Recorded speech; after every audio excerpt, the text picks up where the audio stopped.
देश में 50 स्थान पर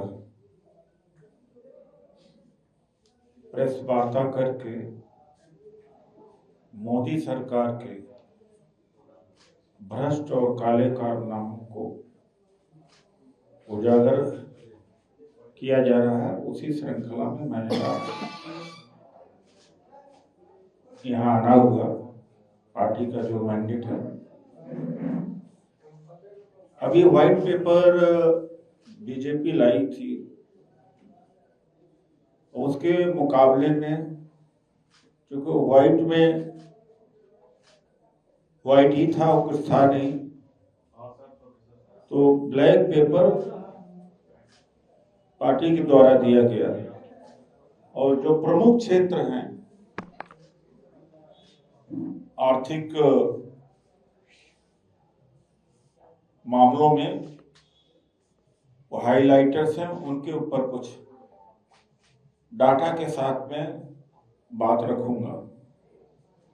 पहले नौकरी में आता हूं। आबादी बढ़ी, जनसंख्या बढ़ी। यूपीए के समय में केंद्र सरकार के कर्मचारी 33,28,000 हुआ करते थे और मोदी जी के समय में घट करके 31,67,000 हो गए, करीब 2 लाख घटे।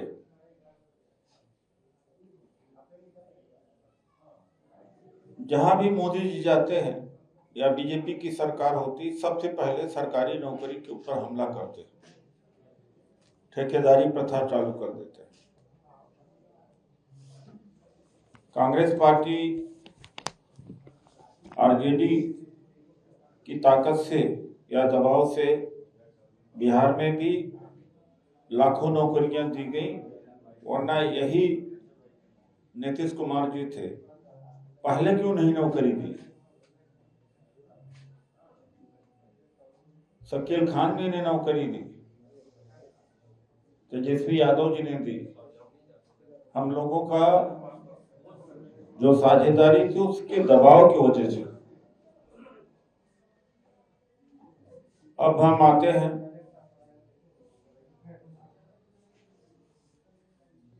उत्तर यूपीए के समय में 2.2 लाख यानी लगभग 2.25 लाख से कम बैंकों की ऋण माफी हुई थी। अब 14.5 लाख करोड़ से ज्यादा हुआ। 6 और 7 गुना ज्यादा पूंजीपतियों का लोन माफ किया गया। 2.2 था 10 साल में यूपीए के कर्ज माफी, और मोदी जी के समय में 14.56 लाख करोड़, लगभग 6 गुना ज्यादा। तो पूंजीपतियों को कर्ज माफ करने के लिए पैसा है, किसानों को एमएसपी देने के लिए नहीं है। और जो जीडीपी की बात करते हैं, अर्थव्यवस्था की बात करते हैं, तो यूपीए में जीडीपी का जो औसत रेट था 6.7 था, और जब कह रहे हैं कि अर्थव्यवस्था बड़ी हो गई है, तो इनके समय में 5.9%, लगभग 1% जीडीपी घटी। 2011 में ही वर्ल्ड बैंक ने भारत की इकोनॉमी को थर्ड इकोनॉमी बोला था, लेकिन अब झूठ बोल बोलकर कि अब हो रहा है, लेकिन ऐसा बिल्कुल नहीं है, ये झूठ बोलते। और हम देखते हैं कि पिछले 4 सालों में 33,000 लघु उद्योग बंद हुए हैं, और जो ऋण है सरकार के ऊपर 56 लाख 58 लाख सार्वजनिक ऋण 2014 से 58.6 लाख करोड़ रुपए से बढ़ करके अब कितना हो गया, 173.3 करोड़। यानी देश के ऊपर कितना ज्यादा कर्ज हुआ, 3 गुना से भी ज्यादा करीब करीब हुआ है। ये देश चल रहा है, इसको देश चलाना कहेंगे। और उसी के हिसाब से यूपीए के समय में शिक्षा का जो बजट हुआ करता था 4.6 था, अब घट करके 2.9, लगभग 2%। तो जो आम जनता है, दलित है, पिछड़ा है, अल्पसंख्यक है, जिनकी माली हालत अच्छी नहीं है, पब्लिक स्कूल में नहीं पढ़ा सकता, और गवर्नमेंट का बजट कम हुआ है, ऐसे में स्कूल बंद हुए हैं, फैसिलिटीज कम हुई है, टीचर की क्वालिटी डाउन हुई है। यानी इन वर्गों को अशिक्षित रखना, यह है इनकी स्थिति। इंटरनेशनल क्रूड ऑयल जो बहुत महंगा हुआ करता था, यूपी के समय में लगभग $143 पर बैरल हुआ करता था, करीब करीब। तब तो पेट्रोल 71 रुपये हुआ करता था और डीजल हुआ करता था 57 रुपये। जब अभी कभी $84, कभी $90 प्रति बैरल हो रहा है, तो पेट्रोल के दाम 96 रुपये और डीजल के 90 हो गए। ये हालत है। अब मैं किसानों के ऊपर आता हूँ। जो ये हो हल्ला किया जा रहा है कि अगर एमएसपी दिया जाए तो 14 लाख करोड़ का भार पड़ेगा सरकार के ऊपर, कोई 20 लाख करोड़ कर रहा है। अरे भाई, जो किसान धान और गेहूं सरसों पैदा करता, सबसे पहले वो अपने इस्तेमाल के लिए रखता है, तभी तो बेचेगा, उसके बाद ही तो बेचेगा। अच्छा, सरकार अगर खरीदती भी है तो आगे जो 80 करोड़ लोगों को 5 किलो राशन पर बांट रही हो, वो पैसा तो जा ही रहा है। तो बिल्कुल इतना फर्क नहीं। ये सब झूठ बोला जा रहा है। जो शंभू बॉर्डर पर किसान दिल्ली नहीं आने दे पा रहे, तो क्या वो ढाका बात करने जाएंगे या तो इस्लामाबाद करने जाएंगे? अपने देश की राजधानी में नहीं आएंगे। आप देखिए, आप इस समय तो सबको सुविधाएं हैं। पेरिस में किसानों से पेरिस भर गया है, मैड्रिड भर गया है, इटली आप देख लीजिए, अमेरिका में लगभग 50 देशों में चुनाव इस वर्ष होना है। कनाडा में, अमेरिका में, स्पेन में, इटली में, फ्रांस में ट्रैक्टरों से भर गया है। और जर्मनी तो बर्लिन की हालत है कि चारों तरफ गोबर बिछा दिया है वहां के चांसलर के सामने, घर के सामने। ये डेमोक्रेसी है हमारी डेमोक्रेसी खत्म हो चुकी है कि हमारे देश का किसान अपने देश की राजधानी में नहीं जाएगा तो क्या पाकिस्तान की राजधानी इस्लामाबाद जाएगा बात करने के लिए, या ढाका जाएगा? कहां जाएगा? और मैं अंत में एक बात और कहना चाहता हूं। मुझे बड़ा दर्द भी होता है जब एक पत्रकार भी हो, एक नागरिक समाज का व्यक्ति, अरे कांग्रेस क्या कर रही है, आरजेडी क्या कर रही है, विपक्ष क्या कर रहा है। तो मेरा एक सवाल होता है उनसे, क्या भारत में आप नहीं रहते? बोलने की आजादी छीनेगी तो कांग्रेसियों का ही छीनेगी। क्या पत्रकार जेल में नहीं है? ये यूट्यूब भी बंद होने वाले। और रोज सुबह शाम में बैठ देता हूं एएनआई को। सवाल कहां से आते हैं? प्राइम मिनिस्टर के ऑफिस से आते हैं। हर 250 की एक टीम है इस गवर्नमेंट की, और एक टीम 250 की टीम में 3-4 आदमी एक टेलीविजन पर लग गए हैं कि क्या टाइटल जाएगा। टाइटल वो डिसाइड करते हैं। तो क्या पत्रकार रह गए? उनका भी उतना ही चिंता होती है, सभी नागरिक की भी उतना ही चिंता होनी चाहिए। केवल राहुल गांधी जी की चिंता नहीं होनी चाहिए, या अखिलेश सिंह जी की चिंता, या खड़गे जी की ही चिंता नहीं होनी चाहिए। मैं तो धन्यवादी हूं। मैं तो ठुकरा के आया, सिटिंग एमपी बीजेपी का छोड़ के आया। और ये तो रामनाथ कोविंद जी, मेरी यो हैसियत थी कि अपना बायोडाटा लेकर के मेरे यहाँ सिफारिश करने आए थे, लेकिन जब देखा विचारधारा तो आप समझ नहीं सकते कि नफरत के अलावा वहां झूठ के अलावा क्या होता है। मोदी जी गारंटी दे रहे हैं, किस चीज की गारंटी? झूठ बोलने की गारंटी दे रहे हैं। ये सब झूठ बोलने की गारंटी है। तो आज देश बहुत संकट में है, डेमोक्रेसी खत्म है। कल कांग्रेस पार्टी का खाता सील हो गया। इससे भी कोई बड़ा भ्रष्ट हो सकता है कि आप इलेक्टोरल बॉन्ड मनी बिल के तौर पर लाए, राज्यसभा में न जाए, चूंकि मेजोरिटी थी उस समय, विपक्ष की थी, कि कितना भी धन किसी से ले लिया जाए और कोई स्रोत नहीं जान सकता।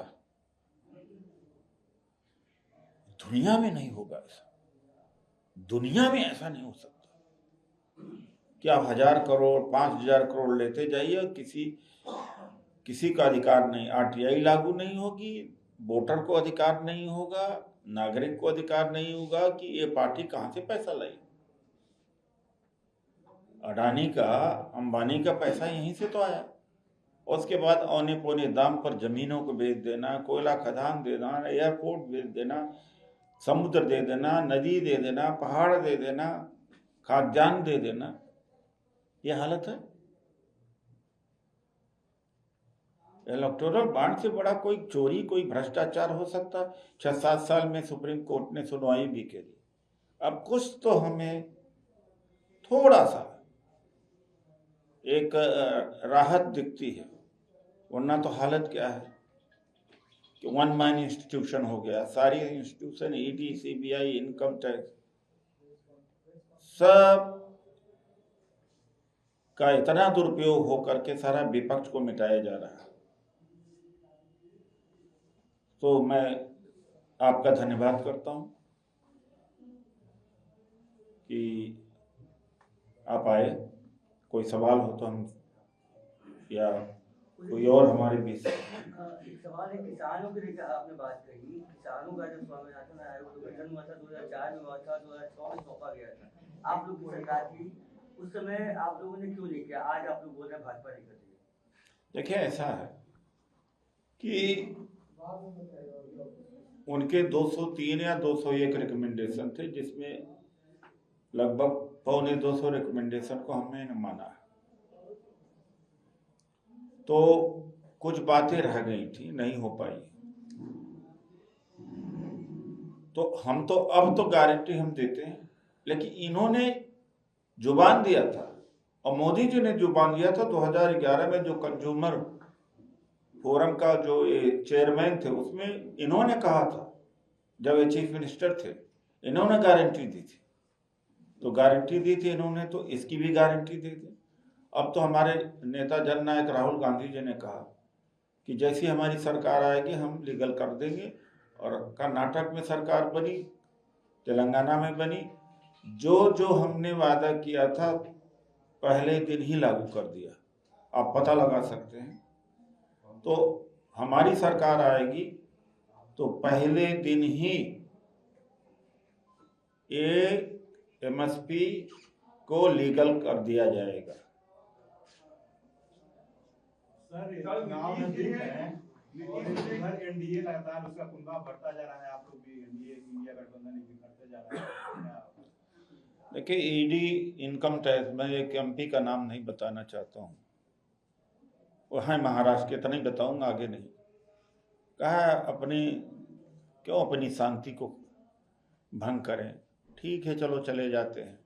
दबाव बहुत है। लगभग 400 MLA अभी तक खरीदे जा चुके। नवलनी का मर्डर हो गया वहाँ साइबेरिया में, आज ही मर्डर हुआ है। तो यहाँ भी वही एक पार्टी सिस्टम है। डेमोक्रेसी यानी दबाव, इतना लोभ दे दीजिए। अगर लोभ से नहीं आदमी बीजेपी में आता है तो डर, भय दिखा दीजिए। इसके तहत हो रहा है। लेकिन बीजेपी के अंदर बहुत ज़्यादा कलह है। लेकिन जब भांडा फूटेगा तो बीजेपी की वो हालत होगी। लेकिन अभी तो 2 लोगों का डिक्टेटरशिप चल रहा है, तो पार्टी के अंदर भी मसमसाहट होते हुए भी वहाँ बंधे हुए हैं। लोभ लालच से विपक्ष के तोड़ा जा रहा है। ईडी, सीबीआई, इनकम टैक्स, गुंडागर्दी, गलत के मामला, लोभ लालच सब देकर के। सर नीतीश जी ने कहा है कि एनडीए को इस बार जो है पिछली बार से ज्यादा सीटें आएगी, और नाम को लेकर कहा है कि इंडिया अलायंस का जो नाम रखा गया है उनके पक्ष में भी वो नहीं थे, वो तो नाम बदलने की भी बात कर रहे थे। अब पलटू कुमार जी की अब कोई हैसियत नहीं रह गई। अगर अमित शाह जी, अगर मोदी जी ने कहा होता तो मैं जवाब देता नहीं। आप उनकी हालत 2-4 महीने में देख लीजिएगा, चुनाव बीत जाएंगे। नीतीश कुमार के पलटने की वजह क्या मानते हैं? क्या वहां भी ईडी या सीबीआई को कोई दबाव? क्यों नहीं?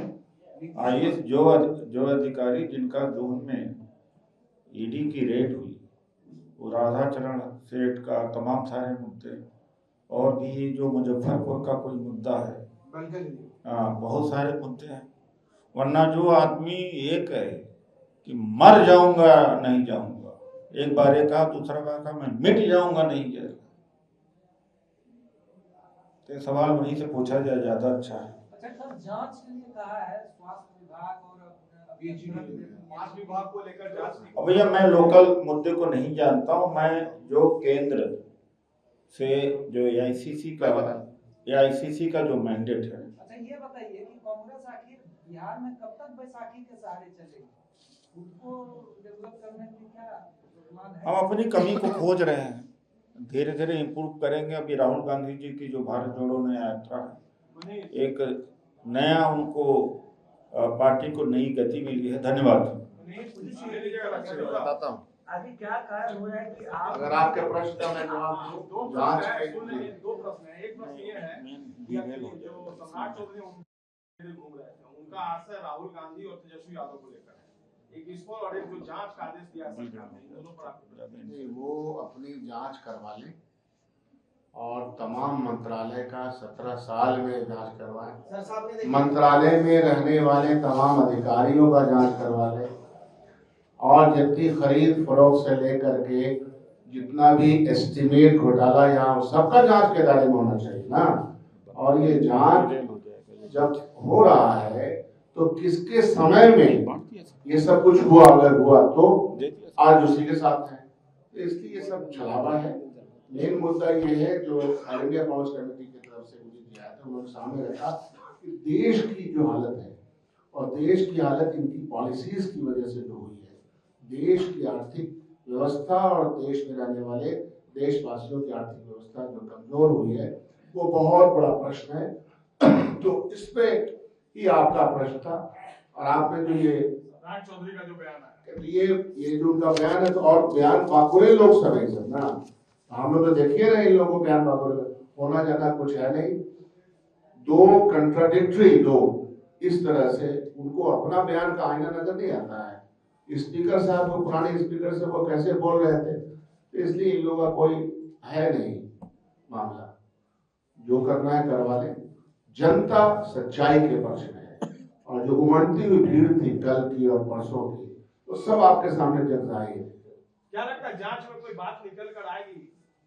होने तो दीजिए, अभी देखिए क्या होता है।